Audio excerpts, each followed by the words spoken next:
Hey, friends. Happy Tuesday, and thanks for joining me for Pathfinder Episode 9. Today's guest is a fun one. Tim Ellis is co-founder and CEO of Relativity Space, which is a multi-billion-dollar launch startup that aims to conduct its first orbital launch attempt in the coming months. As a young 30-something, Tim is a rocket wunderkind, and as I discovered in this chat, quite the Renaissance man. Hope you're excited to hear more about Relativity's first launch, Terran R development, moving into a 1 million square foot facility, ramping up production, 3D printing rockets, and finally, as Tim tells me, scaling faster than any other startup.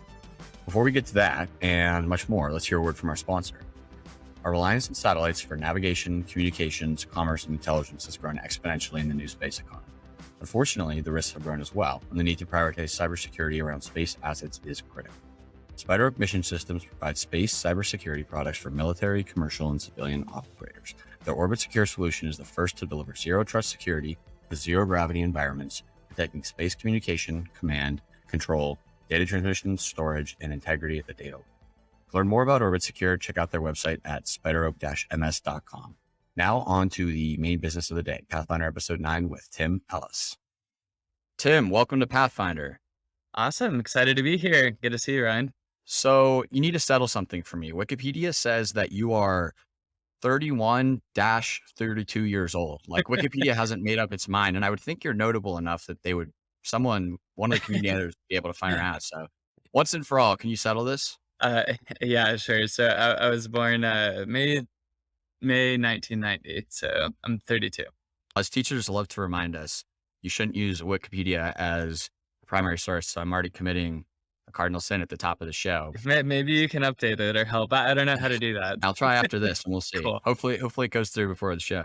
So in 2015, you, Jordan Noone, co-founded Relativity. So that means you're 32 years old, and I'm going to outsource the math to you. How old is Relativity? So we're about 6.5 years old.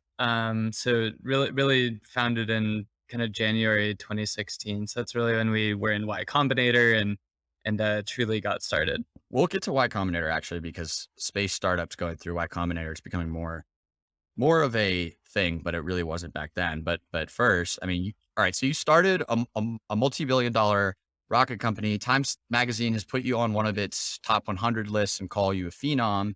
And as you say, like 6 years in, you're going to attempt a orbital launch. Yep. Can you slow down a little bit? I'm 27. You're making me feel bad. Yeah, no, you still got time. You're doing awesome stuff. Yeah. Well, hopefully my mom, Renee, my mom isn't listening, because she's going to ask me why I haven't started a rocket company and why I am not trying to reach orbit yet. But Yeah.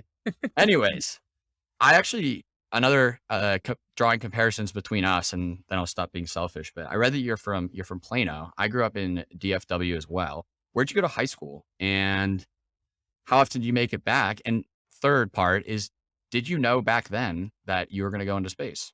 Yeah, sure. So I grew up in Plano, Texas. So for those that don't know, it's a pretty big suburb actually, north of Dallas. So I think it was 400,000 people.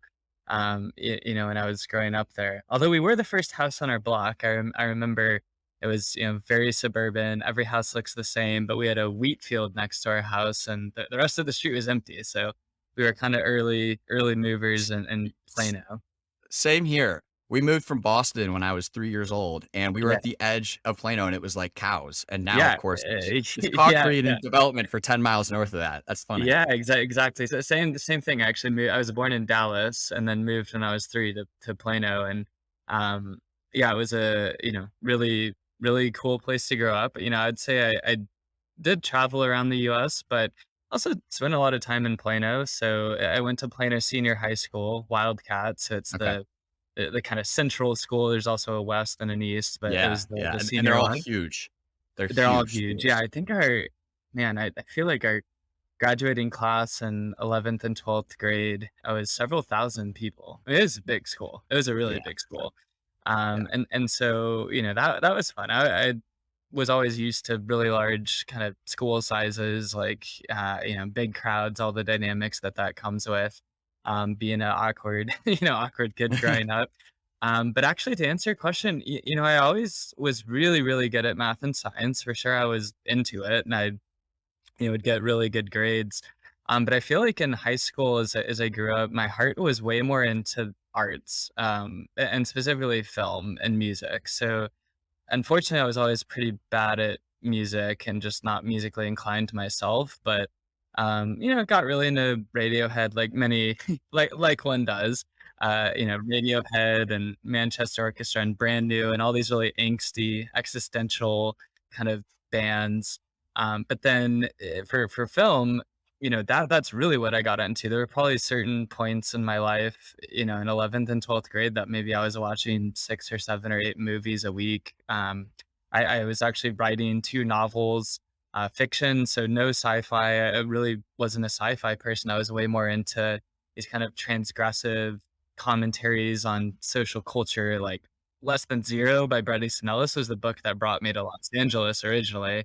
American Psycho, Fight Club, Chuck Palahniuk, like these kind of writers, and it was more existentially focused. It was more just about creativity. I remember in I think it was elementary or middle school growing up, we watched some of the space shuttle launches on TV in the classroom, and I think there was once we went to an IMAX theater and talked with people on the International Space Station, and I just remember being really bored. Actually, like NASA TV, it was very boring. It was kinda grainy and not very good quality, and I was like, "Why are we talking to these people?" And it was very dry and very scientific, and, I'm friends with lots of astronauts now, so I can't talk too directly, but, like, sometimes they're very dry people. They spent their whole life doing this thing with low likelihood of success that they were gonna even be an astronaut, so they have to be so disciplined that they kind of aren't always so stimulating, so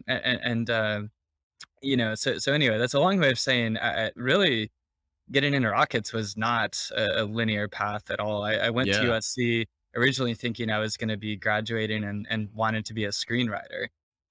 There you have it, ladies and gentlemen. Tim Ellis, the true Renaissance man. Yeah, I don't know if I would even self-identify as that. I just think I just love creativity and I love inspiring people and I love blowing people's minds because it's a way to give back. Like my mind was blown so much. The first time you watch Fight Club and you're like, wait, what? Like they're the same person. And how did somebody create this story? And it was, in such a mind blowing way and pull it off. So spoiler alert, I guess I should say. But Yeah. yeah, yeah, Yeah. Well, I mean, Hollywood, it's the big industry across town. So yeah, hopefully, if commercial space takes off, continues to take off in the way that it has over the past 5 years, and people predict for the next 5 to 10 years, LA yeah, will also be known for space. I mean, but it's not the association doesn't come as naturally as Hollywood, obviously. yeah, for So, sure. so why don't you catch everyone else up after Plano and left of starting Relativity? What else you're up to? We got Yeah. USC. Where'd you intern? Yeah, sure. So before interning, so I joined orientation, actually switched. Well, I was technically an undeclared major, but in some honors writing programs, writing novels, thinking I was gonna, go into cinema. Like, you didn't really need the major for it, by the way. You just needed the hustle. And I definitely had the hustle at the time. But then switched to aerospace engineering during orientation. So that was a really big switch. To be totally honest, aerospace started with an A and was near the top of the majors list. I think for anyone that's read books like Less Than Zero and Fight Club, it maybe makes more sense under that context. Why would somebody just choose a major because it starts with a letter?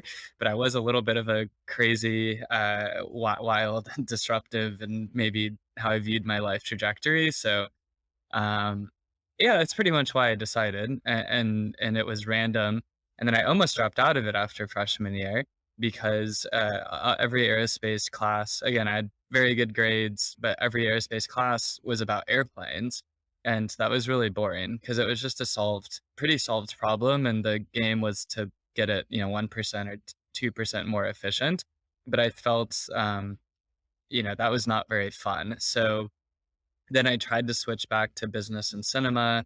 Um, that didn't, work because there was a special Spielberg program that you had to do for 4 years. They wouldn't let me switch in. So then there's a student group called USC Rocket Lab, which was working to be the first students in the world to launch a rocket to space. And I didn't know anything about rockets. Again, I never was really that captured by it as a kid, but I thought, well, why not just join the student group and try it out for another semester? Then I remember going out to the desert in Mojave to see my first ever rocket test in person. And I was completely transfixed and kind of, it was like an awe inspiring experience to feel the vibrations and see how bright it was. And you're standing only a few hundred feet away. So then from that moment on, I was like, I'm going to dedicate my life to using my talents to make more of that happen and blow people's minds and rocket in space because it was so cool. We don't have the time Yeah. to get into this, but I think that you're a living testament to the notion of free will and that not everything's predetermined. But yeah, Yeah. we Yeah. we Yeah. we'd be here for 10 hours if we started Yeah. talking about No, that. yeah. So No worries. Yep. yeah. So Blue Origin though, right? You had a Yes. stint at Blue Origin, Yep. and did you and Jordan meet there, or did you meet at USC? So Jordan Noone's co-founder. Yeah, so we met at USC. He led this USC Rocket Lab. We ended up being the first students in the world to launch a rocket to space. That was a few years after we graduated, but we did the first attempts while we were there and set the foundation. And then Jordan led the lab. He went to go work at SpaceX. So he was working on the Dragon capsule program, and then I was at Blue Origin. So I interned at Blue Origin 3 times back to back to back. I think I was first there when the whole company was about 150 people, and the propulsion team was maybe around 20. So it's pretty early on, and it was really good timing to intern at Blue Origin because they were testing a engine called BE2. They haven't talked, it's barely a footnote in the history now. In the backyard at Blue Origin, B3, which is their liquid oxygen and hydrogen engine, wasn't a thing yet. So I saw that be developed from scratch. B4 was not a thing, and the New Glenn was not a thing. So I got to see a lot of from scratch development and at a very small team size. And I think that perspective did really help. Then in relativity, just gaining that experience of what architecting something from a blank sheet of paper looks like. So it was really, really good timing. And then we would stay in touch, kind of after work, and we were still friends. And I'd known Jordan for, I guess it's been way over 10 years now at this point. I should mention that we're actually recording an episode with him tomorrow, so Oh, you he's gonna are? be Oh, sweet. the Awesome. Pathfinder Yeah, yeah, episode after yeah. We you. can tell way more of the USC stories and I'm jumping around a little bit here, but if you had to estimate, or maybe you actually know the exact number, what percentage of your employee base would you say has gone through Blue Origin and or SpaceX? yeah, it's a good question. I don't have the statistics offhand, but yeah, I have to imagine it's in the 30 to 60%. Yeah. It's high. It's definitely high. I mean, there's not a huge talent pool to pull from. Like if you're like relativity on a headcount basis which is not the best metric, by the way, but on a headcount basis, we're the fastest growing space company ever on a 0 to now 850 people. Certainly, yeah, when we started COVID, we were 100 people. Now we're 850. So I think the growth rate is really high. And when you're trying to do things quickly and grow quickly, certainly you're going to attract a lot of people that have done it before and have experience. But then since we're doing things with 3D printing, it's really, we're kind of reinventing almost every step of the process of building a rocket. So a lot of the old knowledge is not directly transferable. But certainly, the skill sets and the kind of people that want to work in the industry are. Do you find yourself hiring a lot from 3D printing companies? I know that there's not a huge N or sample size there. It's Yeah. still a relatively new technology. Yeah, there on the 3D printing side, so we definitely have several hundred-person effort just doing 3D printing development. Um, that's a lot. That's a pretty diverse group of people. I wouldn't say there's any one place. We've definitely gotten really good people from, Disney Imagineering, theme park development, robotics, computer vision, definitely a lot of software. So, kind of the big FANG company software people, we've got quite a few of, more startup software people. We have a lot of data scientists. We're building out material scientists are kind of come from like Lawrence Livermore National Lab or some of these kind of places. But really, it's a lot more all over the place. In many ways, the team we have to build has never been built before because we have to take rocket experts that know how to build test sites and launch sites and factories together with then this whole new way of doing things based on 3D printing, which is definitely forcing us to build a different composition of team. Like 850 people is a lot of people if we were just building one rocket and launching it, but we're now also building this fully reusable 20,000 kilogram payload launch vehicle simultaneously. We have this new tech platform, Yeah. which is going to be very big and continue to be big in the future. So it's very different. Well, forget rocket building, forget 3D printed rocket building. Growing Yeah. that quickly for any type of company is difficult. Yeah. For the small amount of listeners who might not be familiar with relativity, you're doing things differently. And what percentage of the rocket do you 3D print? Just for those who Yeah. may not be aware. Yeah, sure. So, really, one of the core to relativity strategy is that 3D printing is not just a manufacturing technology; it's really a new tech stack. So, what I mean by that, I think at its heart, really, 3D printing combines many parts together into far fewer pieces. It's a way to transition complexity of traditional manufacturing more into software and data, and so for us, the reason the 3D print is more that it's the holy grail of automation technologies for aerospace with lower relative volume, very high complexity and fixed Yeah. tooling with a lot of hands-on labor. 3D printing is very good at automating that problem. Yeah. And so Yeah. for our first rocket, it's about 85% 3D printed by mass. And we're going to get to 95% printed plus in the future. And then we're also tracking part count reduction. So for our first product that we're about to fly, we maybe have a little over 3,000 individually tracked unique parts. I think we're going to be able to get that under 1,000 in the future for sure. It reminds me of in a past life at Morning Brew, I used to cover emerging technology writ large, broadly defined. And that, of course, includes EVs. And there's the same dynamic or paradigm shift with EVs having a lot less moving parts Yeah. than ICE internal combustion engine cars. But so moving on, you mentioned Y Combinator already, and I wanted to double click on that because, again, the amount of space companies going through Y Combinator has increased of late. But then again, so has the total batch size, the denominator.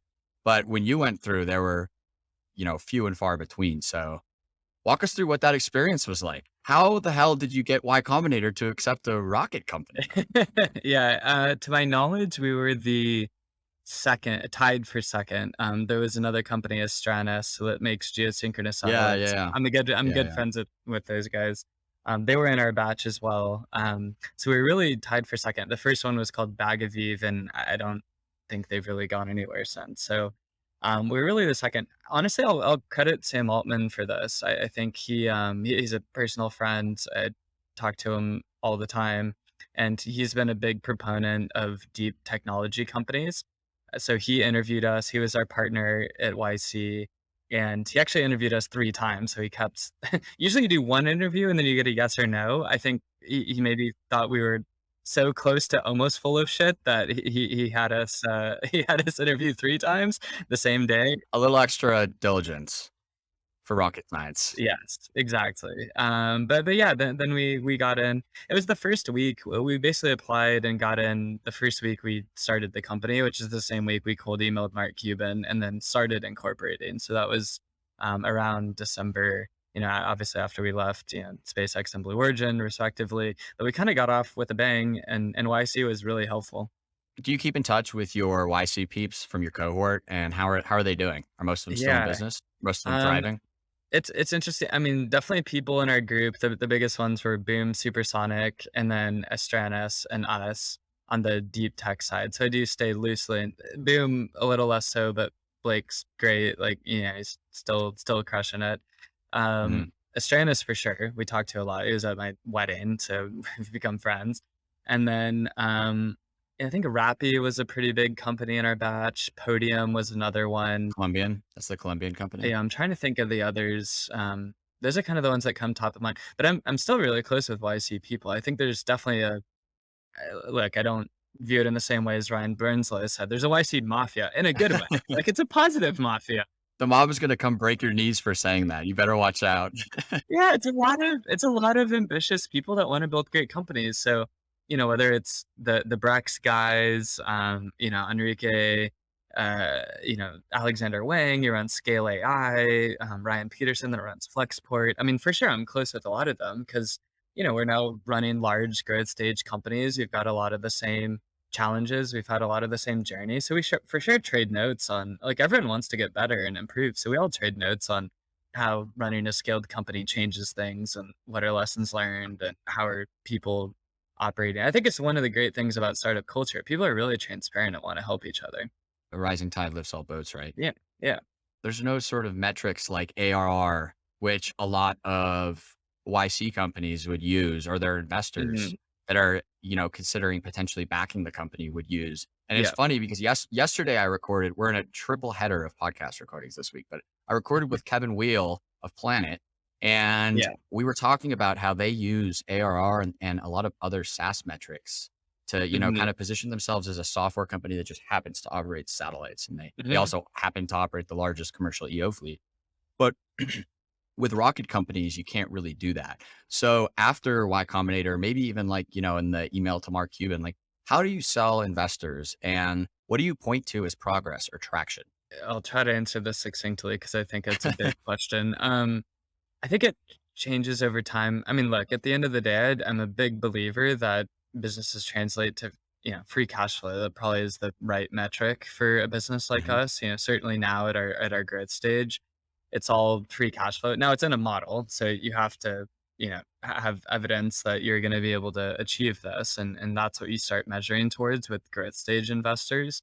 Early on, they're taking a big bet on you as a founding team for sure. When it's seed, Series A, it's we raised a Series A straight out of Y Combinator. By the way, that was such a unprecedented move in hindsight. I think we were very young and naive, but Yeah. it was Yeah. the Back right then kind of too. levity that worked out. Back then too. Yeah. Yeah. Oh, back then, yeah, in 2016, like that was Totally. not a commonly done thing. Right. But I think they look at hustle. So the metrics we used, I think in that 3 month period during YC demo day, we invented and actually built a prototype of the world's largest metal 3D printer at the time to prove that we could do that. We built part of a rocket engine, and then I personally, from literally no traction to demo day, closed, I think it was 61 or 81 million, is one of those two, 61 or 81 million dollars of LOIs for satellite companies.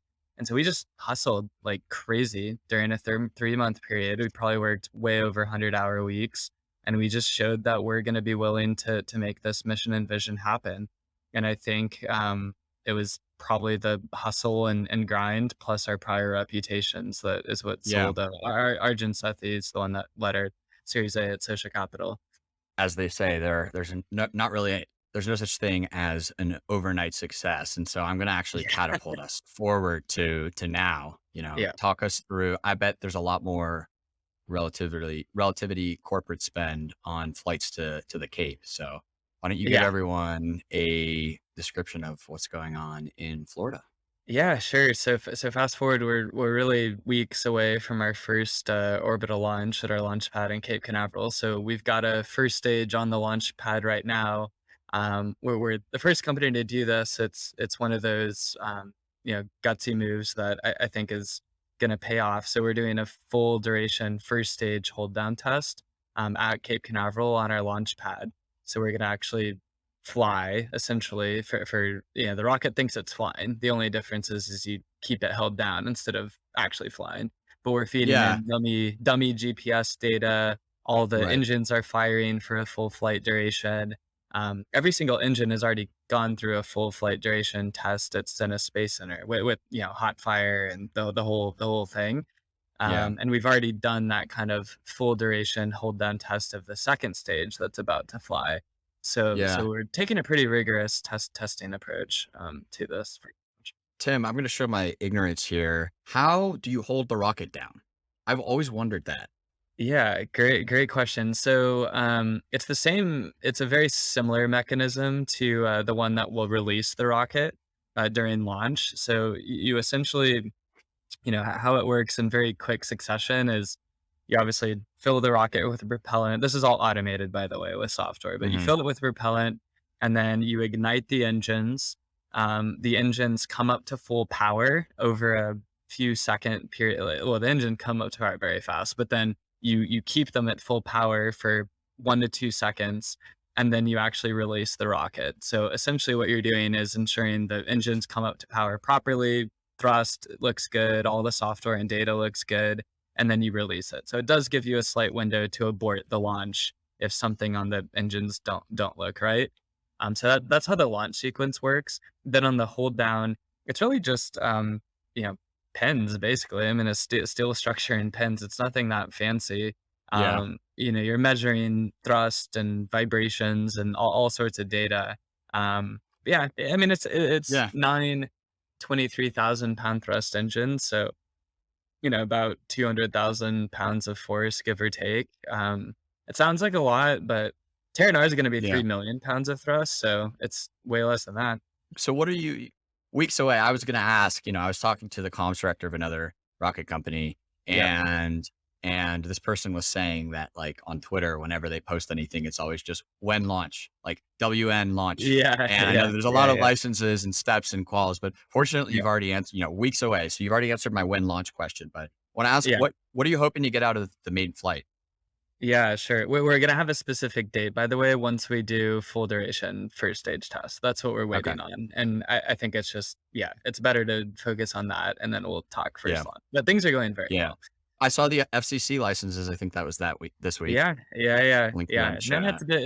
it's a big step. But I think the technical stuff, I mean, definitely, we're in somewhat uncharted territory. Like, not a lot of people have done liquid oxygen, liquid methane rockets. That's big. The 3D printing part is not what scares me right now. Like that part, Okay. we de-risked a lot. It's really the Yeah. classic rockets kind of challenge. That's Yeah. what's left. Actually, while we're on the topic, there was a fire near the pad a couple Yeah, week ago or so. What yeah, happened yeah. there?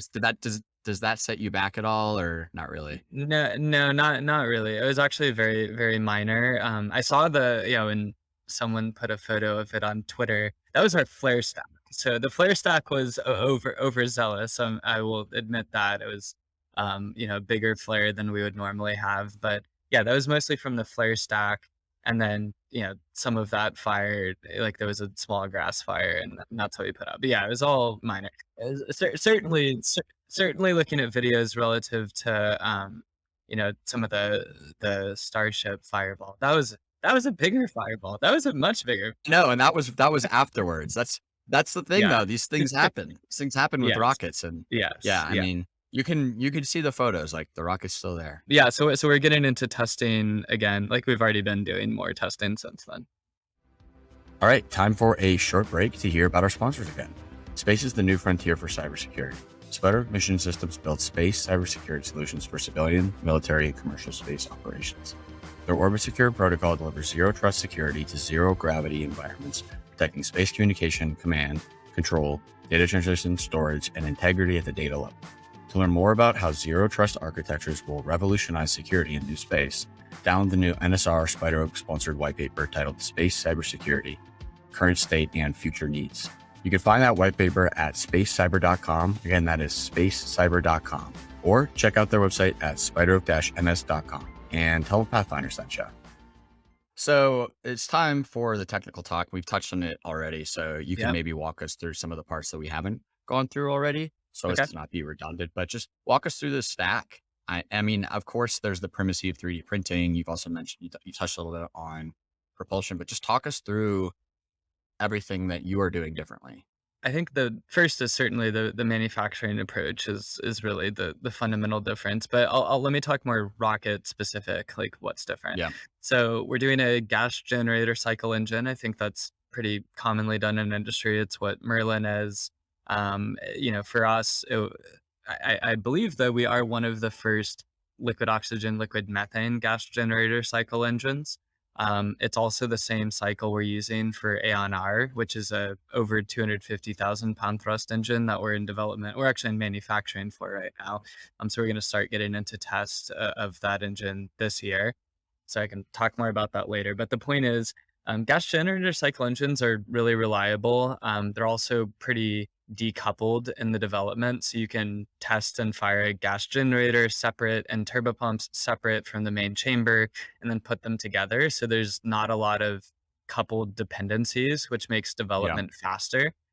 That is very important where we live in a world where there's far more demand than there is supply of launch vehicles. Like that is everything we keep hearing from customers. It's why we're signing so many contracts, and I'm sure we'll talk about that later. We'll get to the Yeah, we'll, backlog. we'll get to that. But technically, gas generator cycle engines are just reliable. You can throttle them easily. They're pretty high performance still, and you can yeah, scale them quite well. So small thrust to big thrust, and staying on the same tech stack certainly makes development faster because you can leverage a Yeah. lot of the lessons learned. Um, Yeah. Otherwise, we're doing what's called autogenous pressurization. This is one of the technically trickier things to figure out.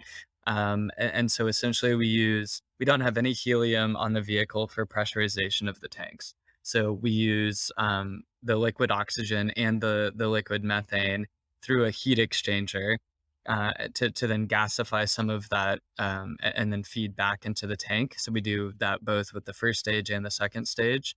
The methane you pull off of the fuel circuit because you're already doing regen cooling of the chamber, so the methane already is becoming gaseous, so you can just pull straight off that.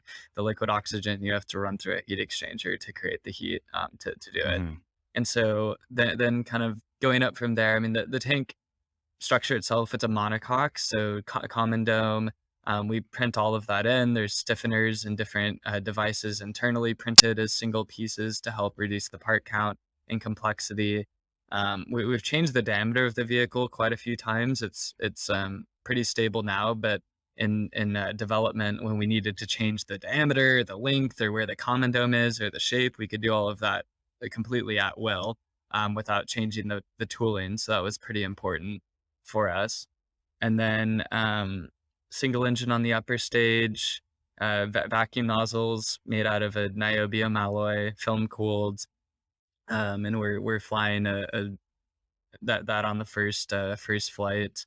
Um, yeah, payload fairing. It's a non pyro subsystem, so Yeah. pneumatic separation. It's just kind of yeah more controllable. I mean, pyros are actually quite good. Explosive devices are good, but just the regulation around them is a little tricky. And we thought pneumatics were needed for a reusable vehicle. So a lot of the choices we made, I'm glad I can talk about it finally. Most of the choices we made on Terran 1 were with a view that we wanted to do a much larger, fully reusable rocket. If we had had the money to do that from the very beginning of the company, we probably would have started there. I think Uh-huh. it's good we started smaller to kind of develop at a Yeah. smaller scale initially, but Yeah. the market really is for big rockets and full reuse. I'm quite convinced Yeah. of that. Yeah. Yeah. Okay. So let's put a pin in that. Do you Yeah. ascribe also I just wanted to note good luck to Courtney and producer Courtney and intern Inez for transcription and trying to spell all those words. But Oh yeah. anyways, Sorry. do you no, I'm completely kidding. Do you ascribe to what I will call, and I'm not the first one to call it this, but sort of the Tim Cook doctrine that you need to control all of the primary technologies to control your destiny?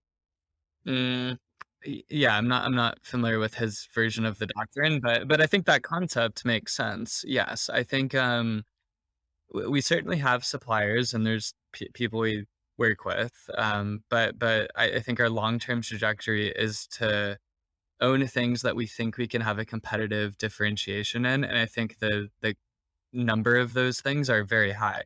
Actually, it's Yeah. really the biggest. Like if I had to write a backwards looking history book, even of relativity strategy so far, or like from 10 years in the future, looking back, like what will have made us successful? I think the most important strategic decision is that we are building our own 3D printers, but not selling them. And so we're actually the world's first application layer 3D printing company that's building our own end products together with the manufacturing platform. It's That's why 3D printing has never taken off because yeah. the customer adoption interface is really high friction when you're selling a 3D printer because you're actually trying to tell somebody throw away all of your existing designs, all of your existing factory capex and development know-how and test know-how and regulatory know-how and use this new process. that is very hard to get big established companies like a Boeing or a Raytheon, or even what I found in Blue Origin. It's very hard to get people to adopt that.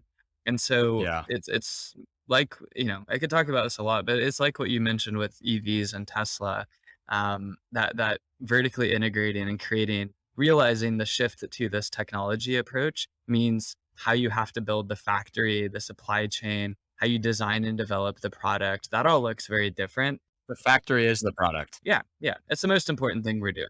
Well, I'm glad that you said vertically integrated because we have to hit our buzzword bingo in space. But kidding aside, that's actually what I was going to ask you about next. What percentage of the this is hard to Yeah. say, to put a number on, but recently it came out that like SpaceX is quote unquote 85% vertically integrated.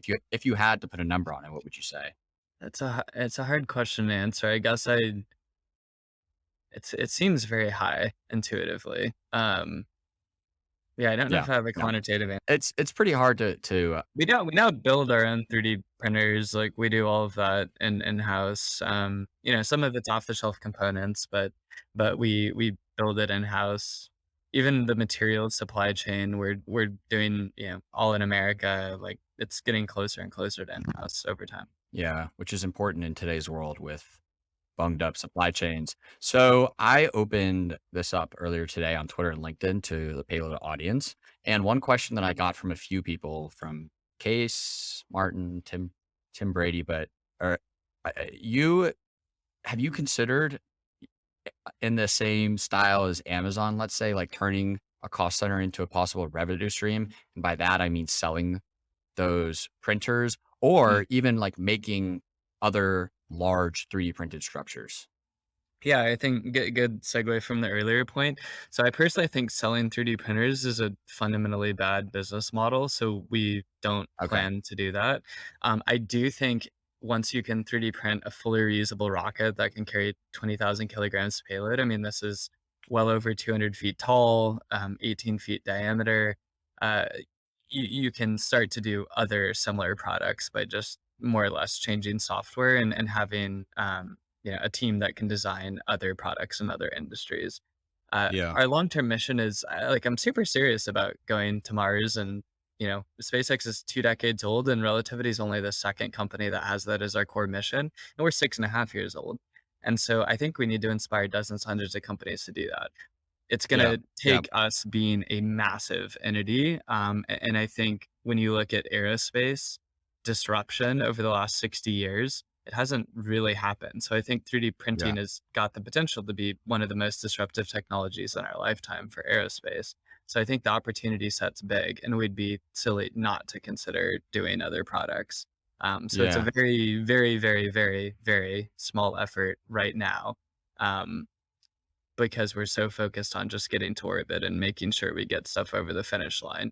But we Right. definitely are thinking about what additional things we would have in the step between rockets and then getting to Mars, and what does building Yeah. an industrial base on Earth look like with a very R disruptive new technology. right, right. I totally believe that that's a good faith vision statement, and I do take you for your word on that for what it's worth. Yeah. Surveying the launch sector at large, there's 100 odd companies trying Yeah. to build a rocket, put it in Yeah. space. Don't Yeah. have the But not exact number. 100 good ones. When you look at good ones, you Yeah. have that criteria of like actually having built something, going through Yeah, these yeah, tests. yeah. Yeah, yeah, it starts to drop, but still, like, looking at launch as an industry, like, the margins are famously razor thin. Wh wh what would you say who asks why even bother? And, Yeah. I this is a leading question here, but obviously you mentioned Mhm. large rockets because you've seen a lot of small sat launchers type companies Yeah. Yeah. justify, with demanded deals from satellite operators who want to launch constellation replenishment Mhm. or actually the actual constellation. And that in a lot of cases hasn't come to bear. No, I think it's a fair point. Um Yeah, I could say a bunch on this too. I think, so first, I think, uh, margins being low historically is probably because of cost plus contracts. Actually, I can't say it here, but we have our own idea of what margins look like at, you know, more leading and commercial oriented companies, and they're actually very good. with Okay. reusability, et cetera. Certainly once you get to Right. reusability, the margins are. Yeah. Well, I Um, wonder I wonder what company you're talking about. yeah, well, yeah, I mean, look, we can only guess really, from the outside, but Right. yeah, we're a big enough team now that we can put our own models together and guess. So Hmm. we also are Yeah. building a reusable rocket too. So we know a Right. thing or two about what that could look like. So, Yeah. um, yeah, so it's actually very good. And then the TAM is actually, you know, it's historically been about 7 or maybe up to 8 billion a year. We see that growing to be several multiples higher just by the shift from geosynchronous to low Earth orbit. I mean, To the Leo. Yeah. replenishment rate is far higher. So satellites only last between 3 to maybe up to 10 years in orbit, but more like 5 is average. And so you have to replenish a lot more. So I think launch will take a bigger slice of that. And then the bigger thing is it's very supply constrained. So I know there's a lot of companies like the 100 you mentioned that either have a website or hardware or some funding.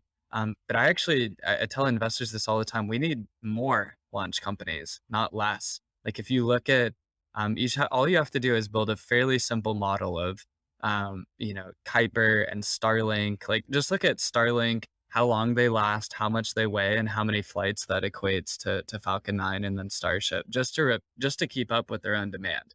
Then you can look at, Amazon and OneWeb, who we have a contract with now, and just put some Yeah. estimates. I mean, satellite mass is never public. Like, I'm not going to share that, obviously. Of course. So that's a big assumption. But if you still add it all up, then you say, okay, great. Astra is going to do a launch every single day, one a day. Rocket Lab, take them at their face value for what they put out in their projections. Luckily, with all these companies doing SPACs now, we can just take their projections and plug them into the model and say, okay, let's assume they just do everything they're saying. How good does it get? And so you take everyone at face value. And at the end of this exercise, you essentially get something like a huge gap in areas under those curves. By our calculus, it's almost $100 billion worth of launches over the next decade that are not spoken for, assuming everyone's wildest dreams on supply don't match the demand. It's like a Mhm. 2-to-1 supply and demand imbalance. So I think certain segments like CubeSats are going to be way oversupplied. It's just there's not actually that many CubeSats that need to be launched. A lot of them can do rideshare because they've had to build their initial business models based on kind of poor launch options, and those are improving with launch cadence of bigger rockets. We certainly have sold a lot of Terran ones and have customers like Iridium and others. So those are there are good cases. It's a good market, but the TAM for medium to heavy lift launch vehicles we see is many multiples higher, like more like 10 to 20x bigger. Yeah. I'll also add, another big catalyst with Soyuz, the Russian rocket going Yeah, yeah, offline yeah, for for Western sure. payloads. As like a fourth or a third of global capacity this Yeah, right now. that's interesting. I've been saying 20%, but yeah, if it's a fourth to a third, that's even bigger. I might take you at your word for that and Yeah. just No, start no, saying I that. believe you more than me actually on this.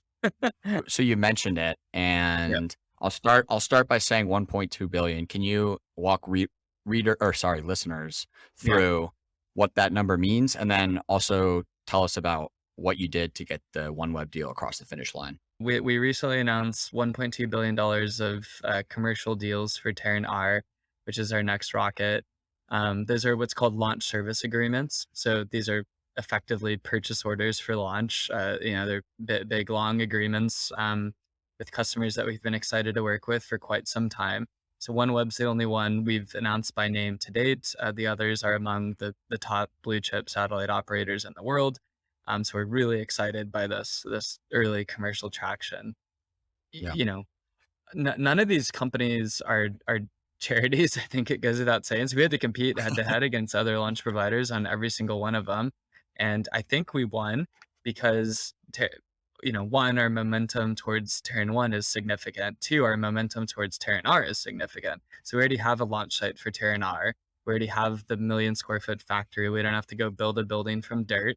It exists. We're in it. We're printing hardware in it for Terran R right now.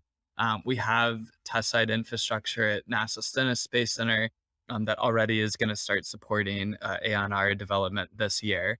So we already have a lot of the pieces. Plus, we have a team that has built, very large rockets before. I think the difference, I can't underscore how different it is to go from a CubeSat launch vehicle to a multi-thousand ton payload launch vehicle when it comes to the Yeah. technical rigor and development rigor.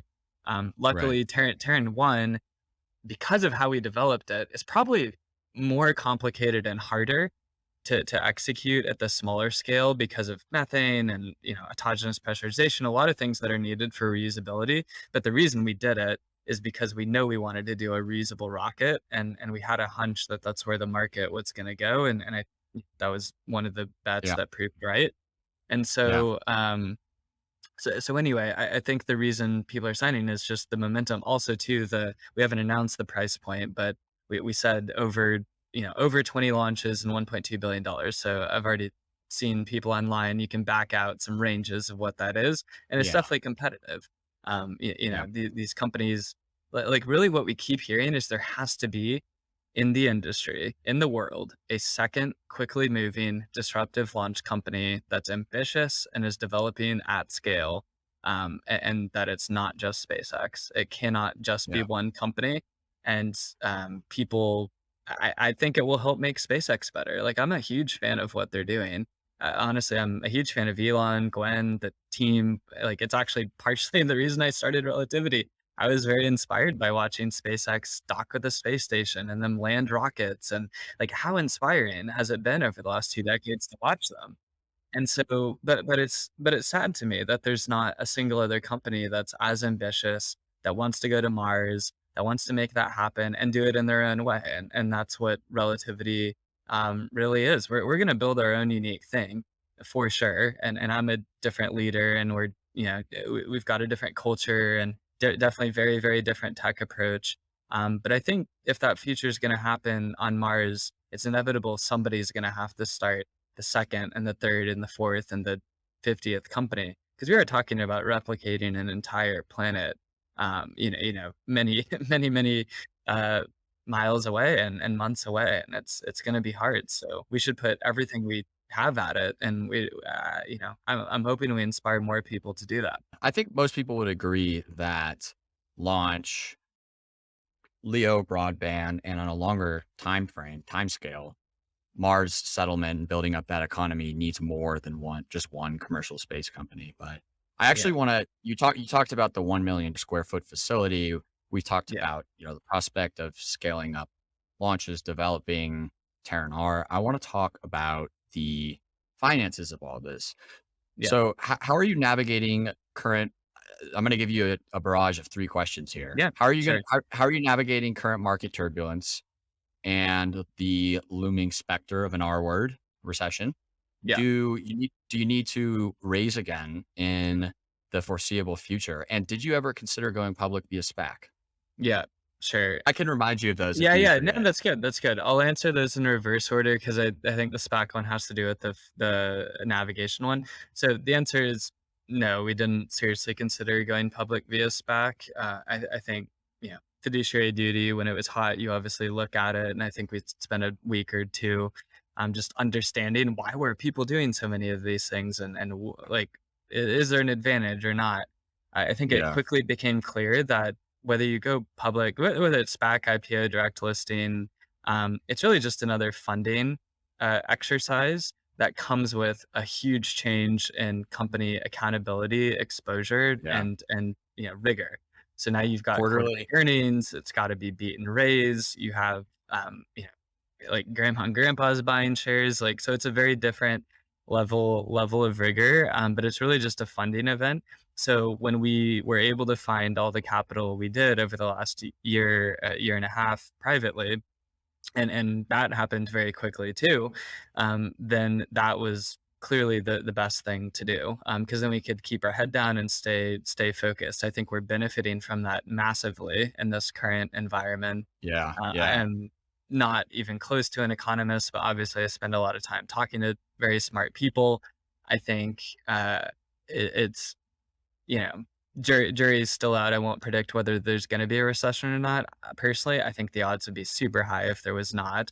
So we're acting like it would be. But since our core business is so good and there's so much demand on the launch side, because we're not done yet, by the way, like those deals we announced already, we're actually not done yet. Like there's more coming, and I'm sure there's more that we'll announce in pretty short order here that we're doing. And so, yeah, we're leaning, Yeah. still in Yeah. a I, disciplined way.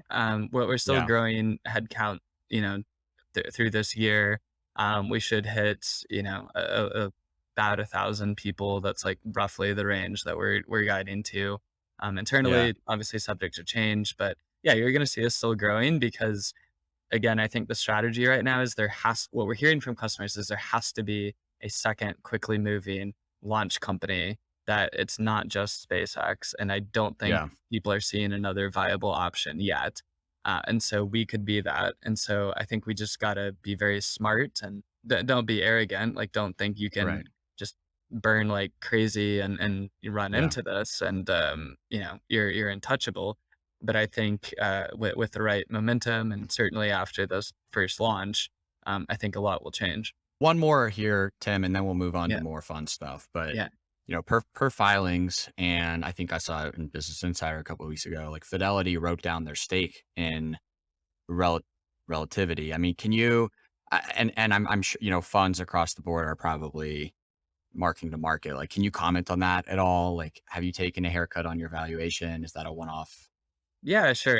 Yeah, I can comment briefly on it. So, I mean, I think first off, a lot of those portfolio valuations are done by third-party companies. So, I don't want to comment for Fidelity on their specific process, but yeah, it's often third-party companies, not the teams that you work with themselves. And then I think the second part of that is we hadn't signed all these customer contracts either, and shared that. So, that did not weigh into this. And I think the third piece is who cares? Like, really, for us, we're focused on building a long-term company. We're private, so there's no acute differences. Where we're focused on getting a first launch, and you know, yeah, I just think near term focusing on pricing and any of that stuff is pales in comparison to Yeah. if we're able to achieve what we're saying we're going to do over the long run. I would echo what you said earlier that you have to answer that question way more infrequently than if you were publicly traded and someone was always asking you about the stock price. But Yeah, anyway, exactly. Yep, anyways, yep, moving on to recruiting, you gave testimony to Congress. I don't know when, but yeah. I there was a quote I really liked, and so I'm going to read it. We grind and labor and persevere not merely to get rich. There are probably easier ways to do that. We do it to change the world. Commercial space startups do it because we want to change the world by reaching the cosmos. And I want to zero in on the topic of recruiting Mm, and whether you think commercial space will have a leg up in the years to come mm, by winning hearts and minds. And I've talked about mm, this with prior guests. You've pointed this out already. You're competing in a lot of ways with any of the traditional big tech Silicon Valley mhm, companies mhm. because a Yeah. lot of the job functions are converging. Do you think that like really being mission driven has it helped you with recruiting and will it help in the years to come? Yeah, it definitely does. By the way, that testimony was when we were still in stealth mode, so gosh, that was that was many, many, Oh, many years ago. oh, I But did not know it that. was fun. Yeah, it's fun to do that.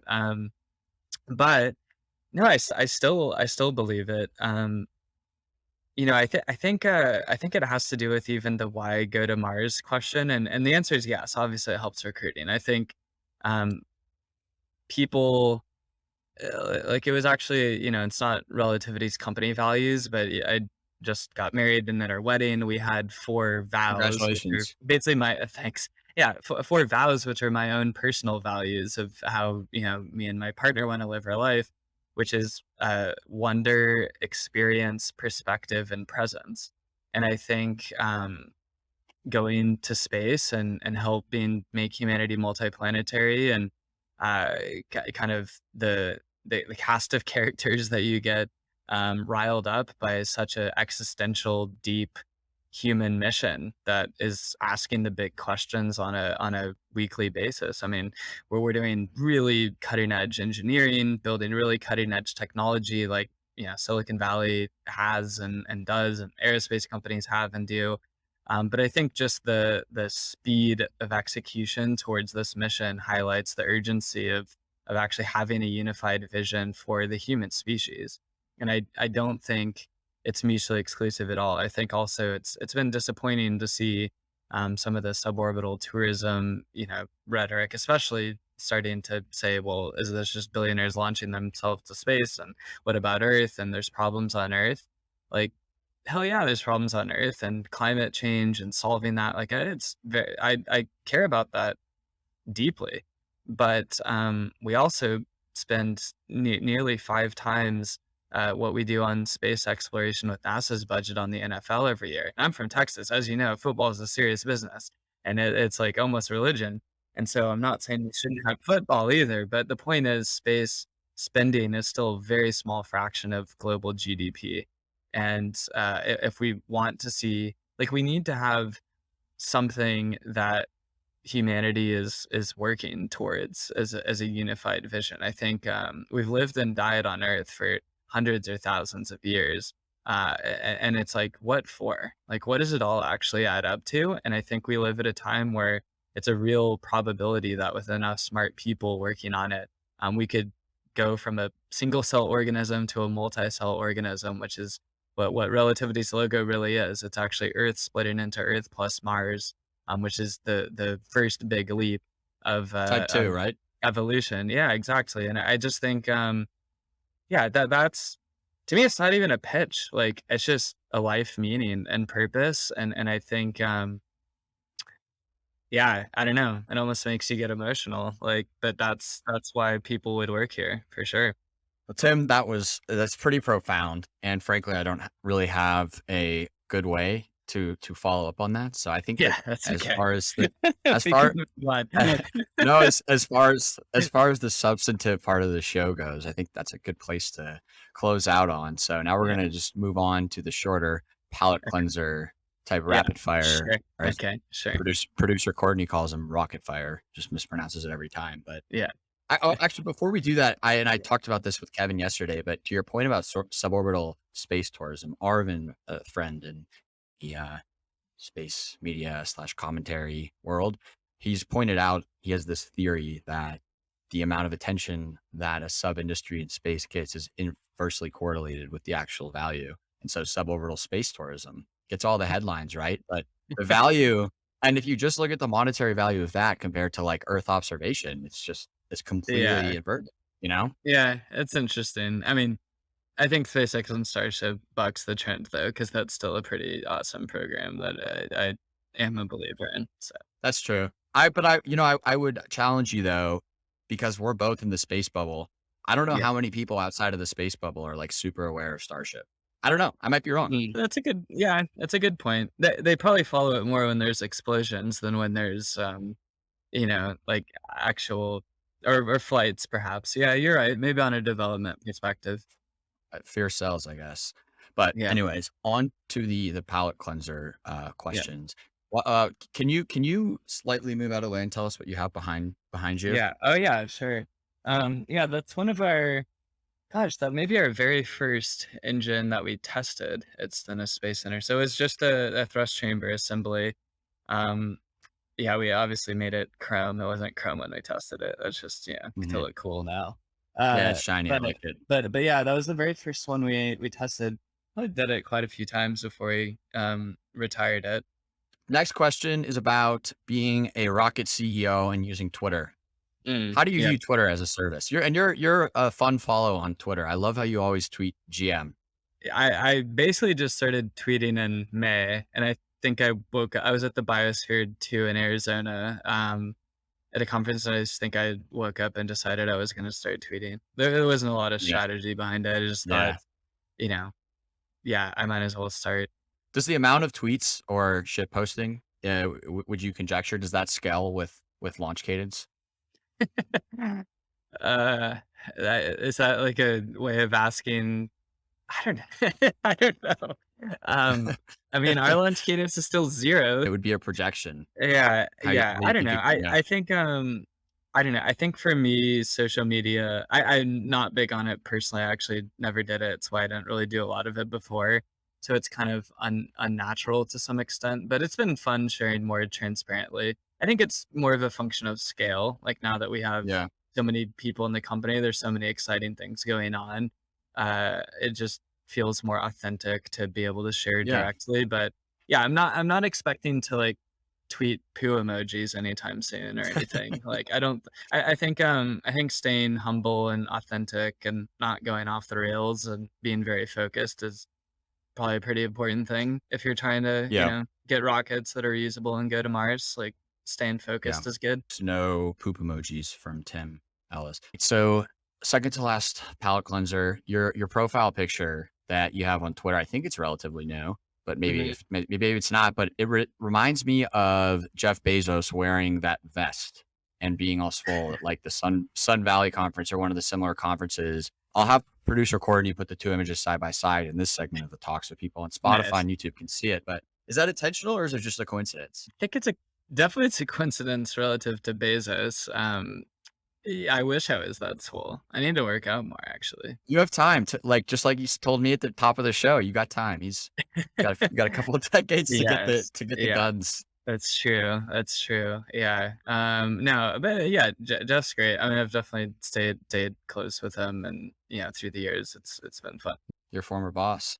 And then file this last one under we love our fans, but this question also comes courtesy of Tim via LinkedIn. Quote, with his amazing vision for autonomous factory building on Mars, I'm curious if Tim plans to one day travel to the red planet himself. Interesting. It's not.